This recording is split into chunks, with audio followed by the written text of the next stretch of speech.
Welcome back to another edition of Paladin Financial Talk. I am your host, Matt Bryant. Of course, we are joined by Mr. Tony Shore. But today we also have special guest Jay Dacey, president of the Jay Dacey Mortgage Team here in the Twin Cities.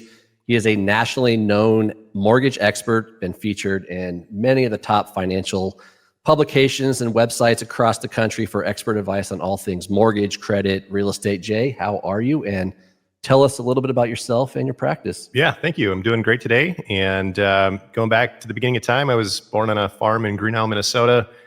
Learned the value of hard work the first 18 years and went to St. Thomas in 98 to 2002. Got in the mortgage business shortly thereafter. And 20 plus years later, here we are today. Okay. Wow. Very You've nice. been doing it a while.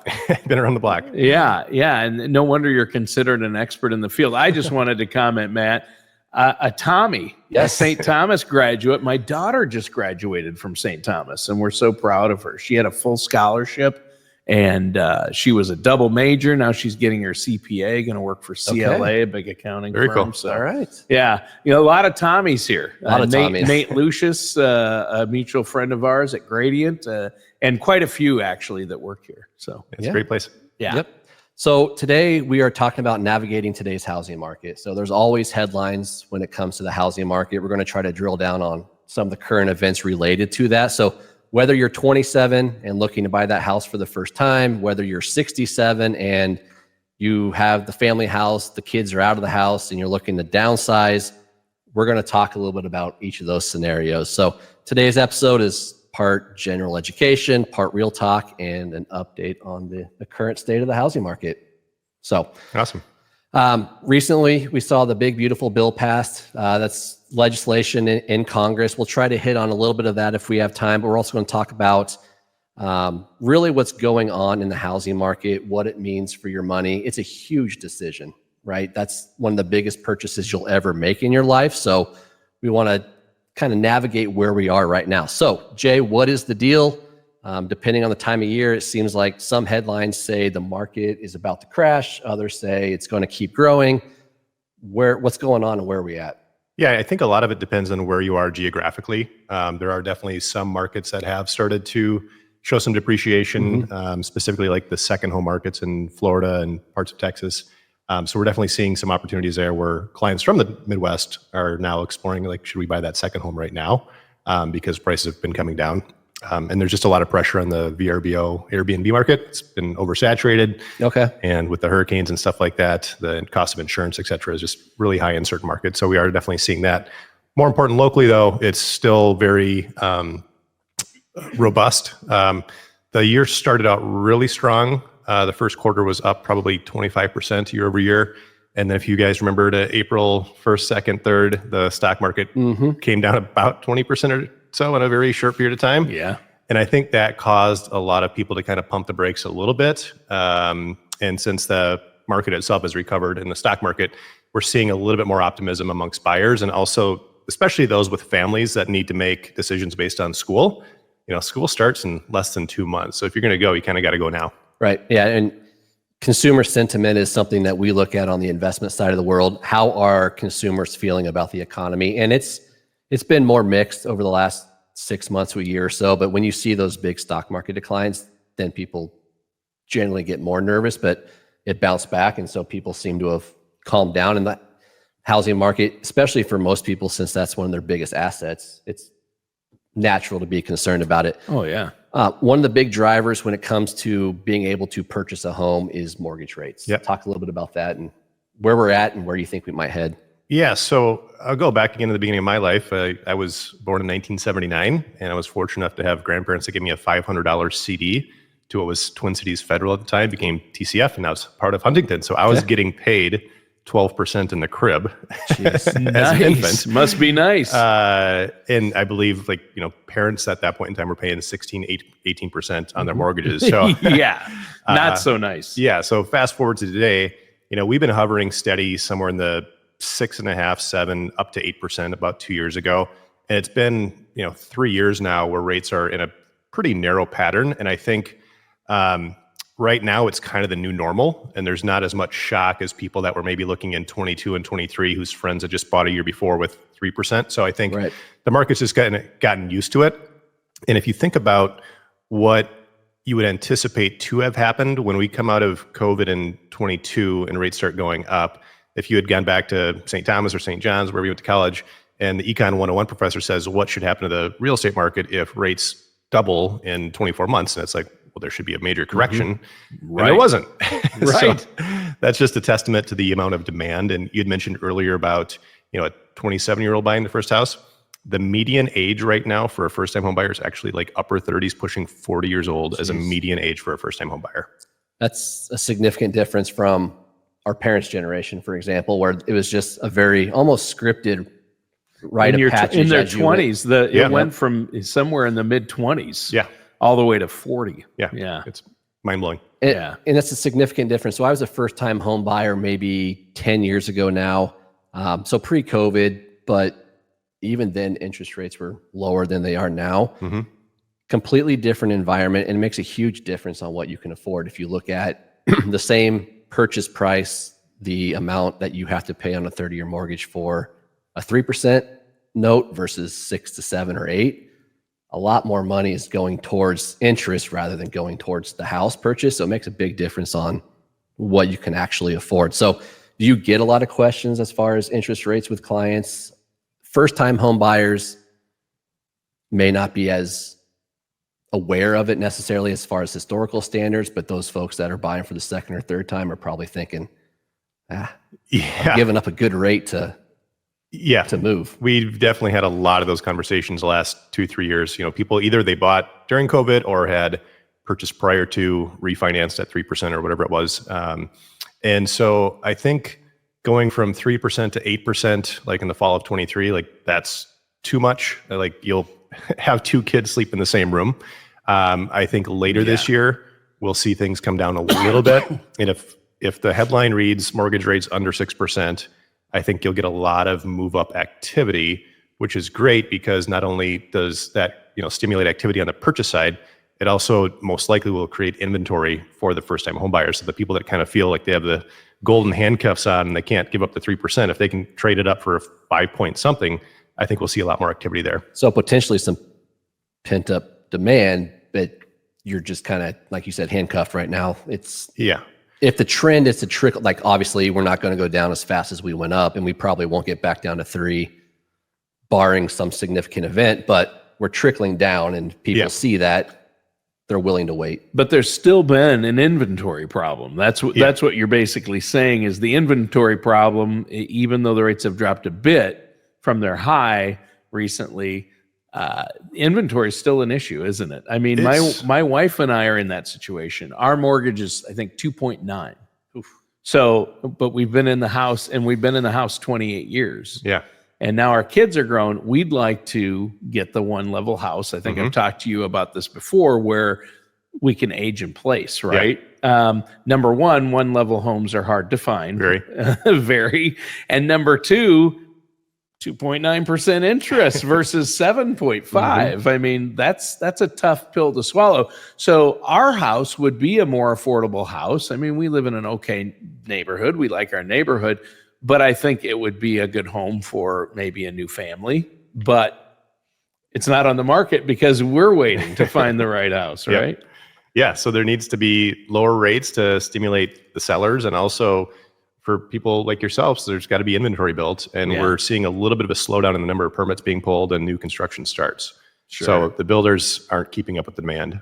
And part of that too is everybody wants a one-level living that's aging, but the cost to build a one-level living is significantly higher than a 2-story home, just because you've got a bigger foundation for the footprint. So it's not cheap to build one-level living, unfortunately. Yeah, a lot of people don't realize that. You explained that to me before when I talked to you about this, and I never thought of that. I thought, well, a one-level house should be cheaper than my 2-story house. People don't want always smaller necessarily. No, they want the number of bedrooms or the square footage to be close, but they want it all on one level, and it's cheaper to build up than it is out. Yeah, right? very much so. Yeah.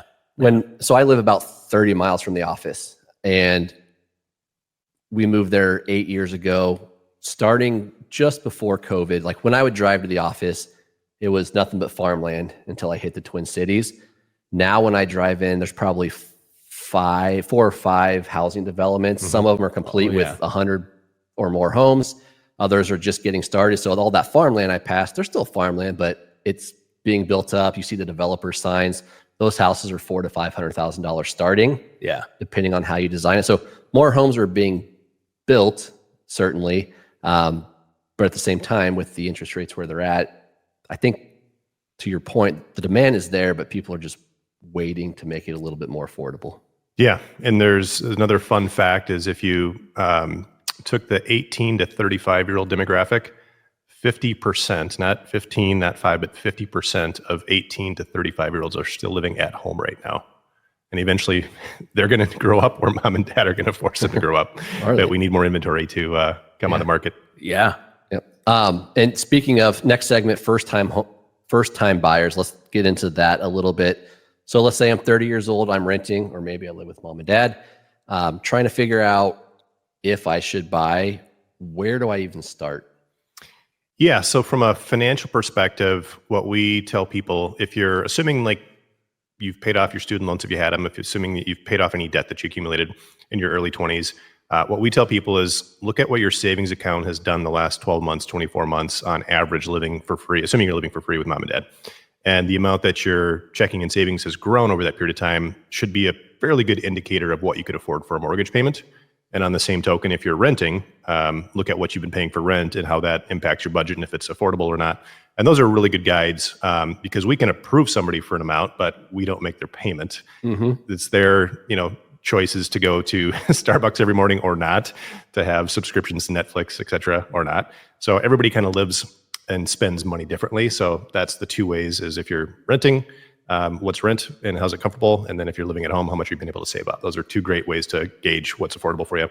Yeah. And depending on, a lot of times your rent payment might be the same as your mortgage payment.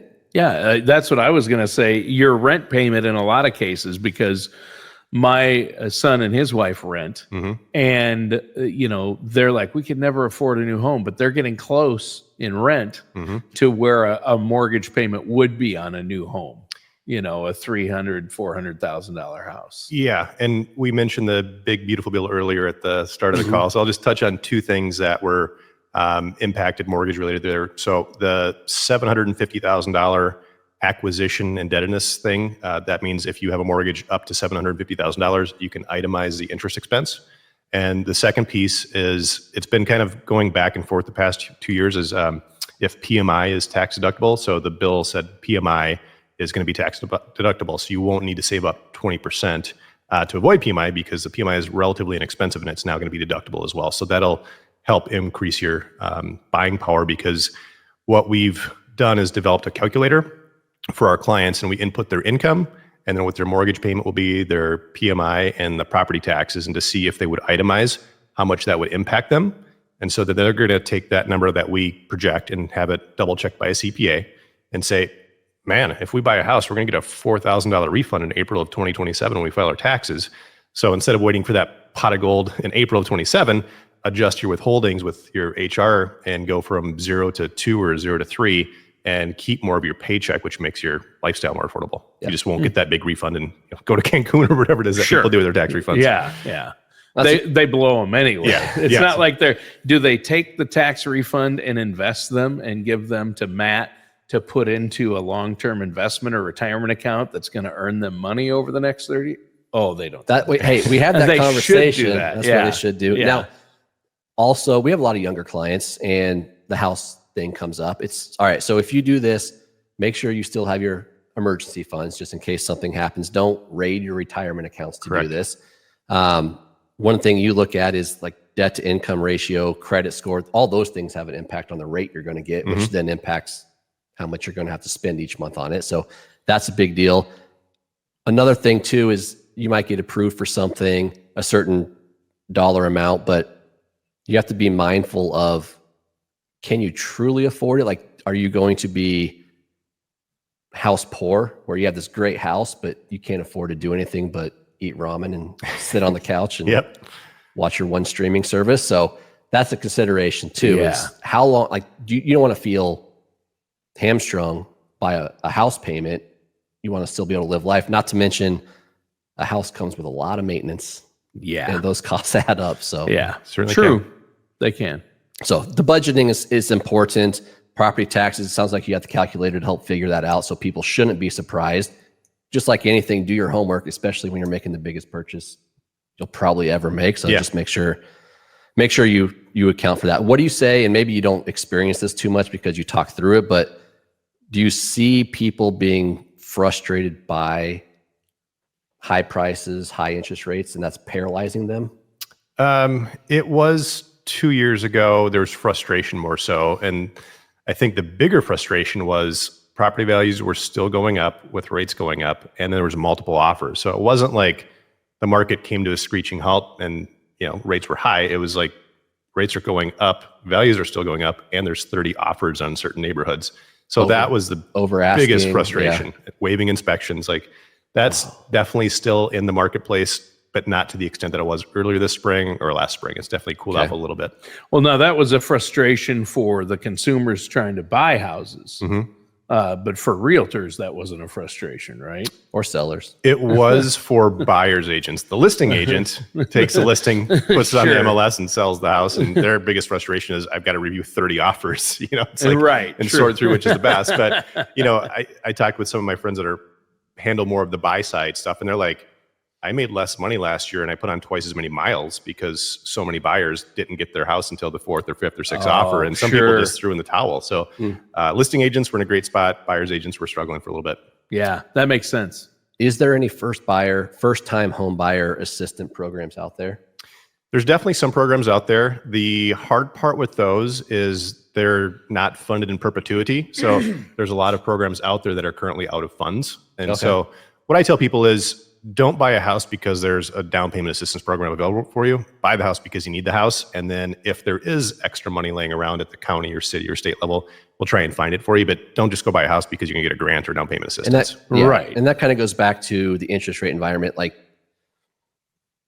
waiting for the perfect environment may never happen. And then you're just going to be out of luck forever. So you want to be responsible about it, but at the same time, you got to make a decision. If housing is and buying a house is your goal, like don't let all these variables completely paralyze you. Yeah, and this is more for the investment side, but there's a great quote from a guy named Howard Marks. He said, it's not about timing the market, it's about time in the market. So whether it's your Roth IRA or your 401k or your first house, like the sooner you get started, the better off you're going to be in 20, 30, 40 years from now. So it's not about timing things, it's about time in things. Okay, absolutely. So yeah, that's a great point. That does apply. I never thought of that applying to real estate, but especially as an investment. Absolutely. All right, so we're going to the other side of the spectrum now. We're going to talk about retirees and we're going to talk about downsizing. So you've raised your kids, you've paid off most, if not all of the mortgage. Suddenly 4,000 square feet and stairs sounds too daunting. The downsizing space, and you alluded to it already. Like, yeah, I'm there. We're you're there. Yeah. I had a conversation with a gentleman yesterday. His wife is ready to sell the house. He knows it's coming because she's tired of all the stairs. It's like, well, I get it, carrying laundry up and down and everything. So that frees up inventory. Now, granted, those people are moving somewhere else, so you have to take that into consideration. But what are for either of you, what are the top reasons that you see people wanting to move? Tony, you can probably speak to it since you're in the thick of it, but what are some of the top reasons that come to mind? Yeah, I'll be interested to hear what Jay has to say from his professional opinion, but just as a person in his late 50s, my wife and I, and we see what's happening to our parents. I mean, we plan on working for quite a while yet, and we're not nearly ready to retire, but we do see what happened with my parents and with our grandparents. And so we're like, and we see the cost of long-term care. I mean, my mom has late stage Parkinson's. It's $11,000 a month. They didn't have the money for that. So in-home care is preferred and you can actually save some money, but you have to have the ability. Plus, as we get older, we want to be able to age in place as long as possible. We'd like to stay in our home. But there are a couple of reasons for us that are motivating us. We live in a split level. There's 2 sets of stairs. We want a one-level house. We've always liked one-level houses. It's just there aren't any out there. And Jay, that's what you can address. But yeah, that's the motivation, is to be able to age in place, have a one-level home. But you see a lot of one-level homes that are tiny, like, I mean, tiny, that aren't much bigger than my first apartment. So that we lived in, my wife and I. So, we want something with and I need a room for a studio, an office, and my music collection. I collect albums, so I got to have room for that. Yeah, for sure. Priorities. That's a priority. Yeah. So what do you think, Jay? Oh, there's a million answers to this question because everybody's situation is different. We're seeing some more multifamily generational living. So let's just say that, mom is a widow and the family is trapped in that, smaller 60s built Rambler, and they want to upsize. Well, they're going out and finding properties where, maybe mom can live on the main level and then the parents and kids can live upstairs. Yeah. So we're seeing more families transition to having multiple generations, grandparents living with them. We're seeing some people flee to, lower state tax states. Tennessee, Florida, Texas They also tend to be warmer. And there's that. Yeah. Less snow. Yeah. So. We're seeing that trend a little bit.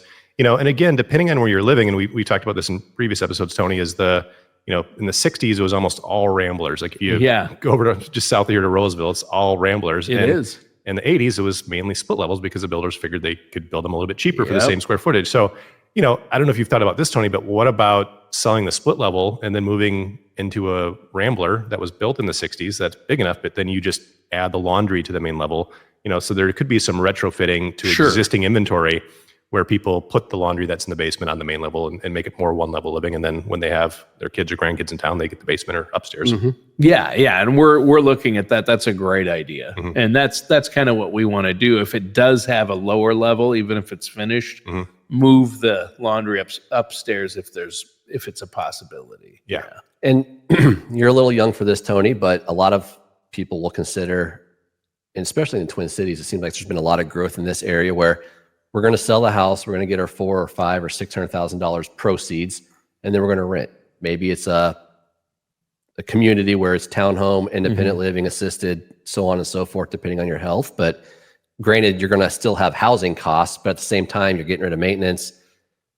It's easier, it's built for you, and you've got this pile of cash that you work with the right advisor that can figure out how to turn that into a payment for you. Sure.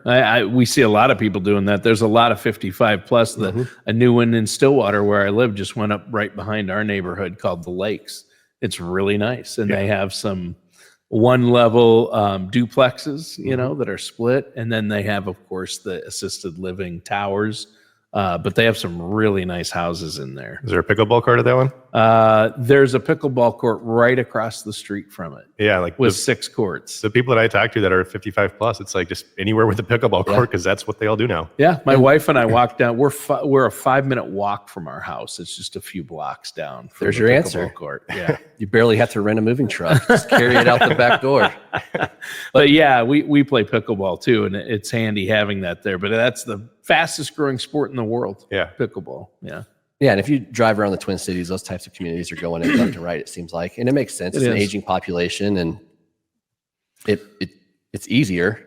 There's a cost to it, of course, but that's one option for people. I got an anecdote about existing clients. So this conversation comes up when we do our reviews. Interested in downsizing, but still have a mortgage. So they still owe a little bit on that house. A new place, downsizing, in theory, slightly cheaper house. But with current rates, they're looking at the same monthly payment.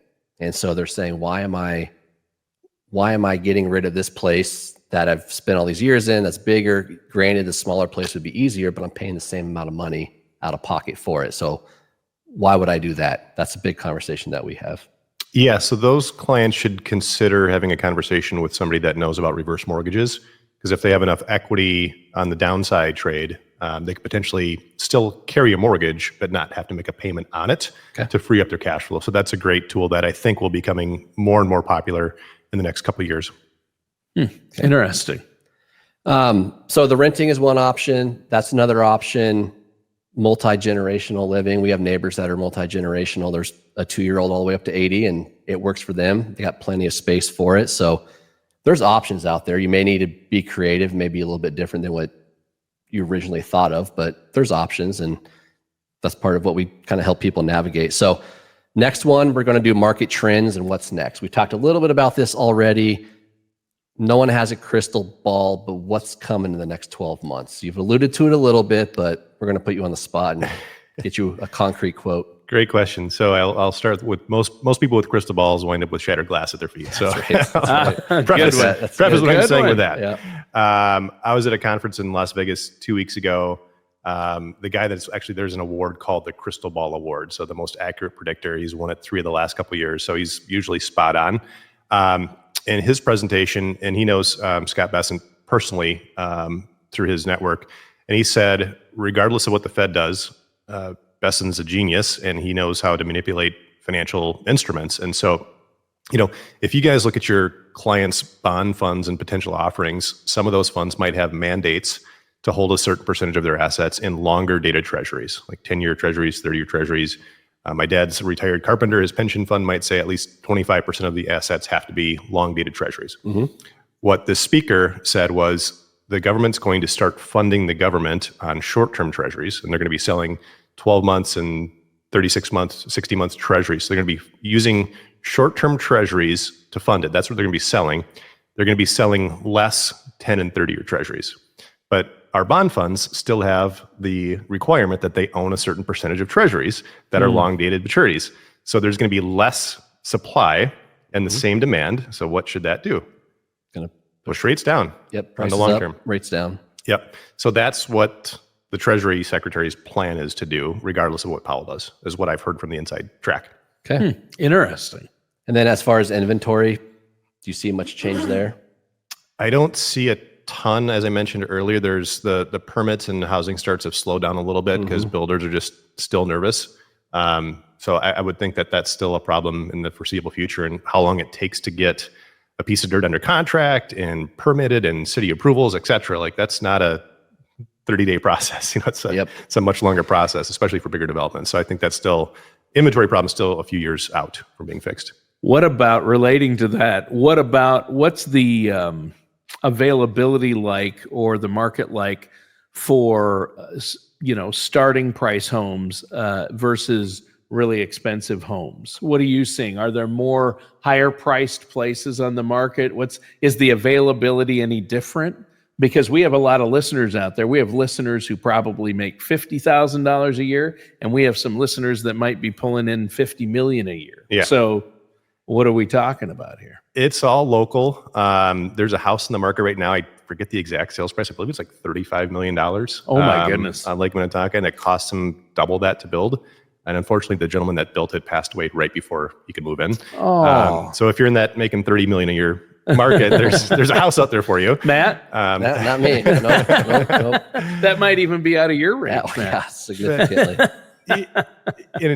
Real estate is location, and I think that still comes back to that. So whether it's a starter house at $399 or a house on Lake Minnetonka at $3.99, the location is still the key. Sure. And if the sellers and their agent price it accordingly, generally speaking, what I've seen is the agents that underprice things a little bit will get more showings lined up, and more showings lead to higher demand and bidding war. So if you're thinking about selling your house, definitely don't get greedy and overprice it, because then your house sits on the market for 2-3 weeks and people start wondering, what's wrong with it? Yeah. Or we can lowball them now. But if you start on the flip side and come in a little bit low, you might wind up getting more offers and driving up the price.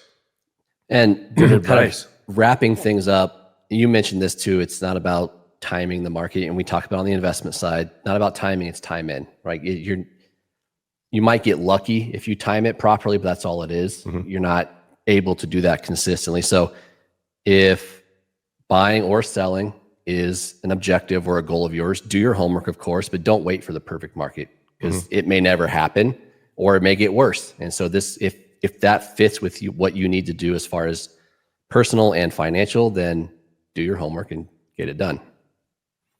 That sounds good. Yeah. And again, I think if you think about a bigger picture, you always want to be invested in the stock market, but the housing piece, it's usually driven by a life event. So for me, it was graduating college and then getting married and then having kids, and then hopefully in the not too distant future, retiring and having the kids move out, et cetera. So those those life events happen. You just have to be prepared to do the right thing at the right time, and you need the right advisors for that. Okay. Tony, we're going to check back in a few months, couple years. Yeah. See where I'm at. See if you're living. Give me a couple of years. Yeah. Okay.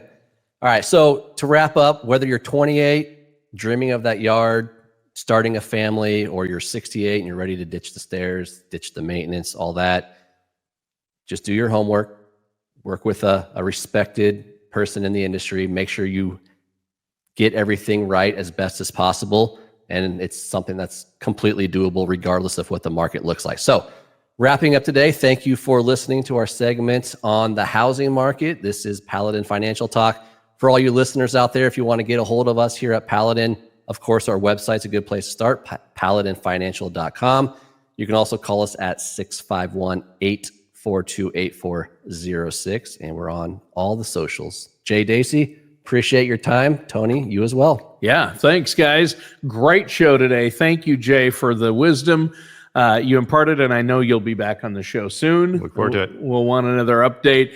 Listeners and viewers, thanks for tuning in. That does it for today's episode of Paladin Financial Talk with our host, Matt Bryant.